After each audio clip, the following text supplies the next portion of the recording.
વિધર્મીએ હિન્દુ યુવતીને પ્રેમ જાળમાં ફસાવી વિધર્મીએ દુષ્કર્મ આચરવાનો આરોપ લાગ્યો છે। અમર ઝીકાણી નામના વિધર્મી સામે ફરિયાદ નોંધાઈ છે।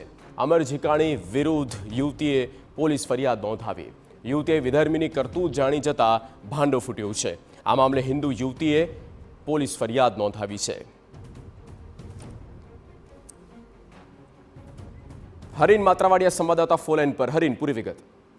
बिल्कुल गीर सोमनाथ जिल्लानो आ किस्सो छे। गीर सोमनाथना वेरावळमां जे लव जहाजनो किस्सो सामे आव्यो छे ने हिंदू युवतीने प्रेम जाळमां फसावी एक परिणित विधर्मी युवक छे तेने प्रेम जाळमां फसावी हती, लग्ननी लालच आपी हती अने वेरावळ अने अमदावादनी होटलोमां छे तेनी साथे दुष्कर्म आचर्યું હોવાની ફરિયાદ છે તે કરવામાં આવી છે। અમ્માર ઉર્ફે અમર ઝીકાણી છે કે તેણે નામ પોતાનું બદલાવી અને એક હિન્દુ નામ ધારણ કરી અને એક યુવતીને પોતાની પ્રેમ જાળમાં ફસાવી હતી, ત્યારબાદ તેની સાથે લગ્નની લાલચ આપી હતી અને દુષ્કર્મ આચર્યું હોવાની ફરિયાદ છે તે નોંધાઈ છે। જો કે સમગ્ર ફરિયાદના આધારે પોલીસે વધુ તપાસ હાથ ધરી છે અને આરોપીની શોધખોળ પણ શરૂ કરવામાં આવી છે। જી બિલકુલ હરીન, આભાર તમામ માહિતી માટે। તો આરોપીની શોધખોળ આ સમગ્ર કેસમાં કરવામાં આવી રહી છે।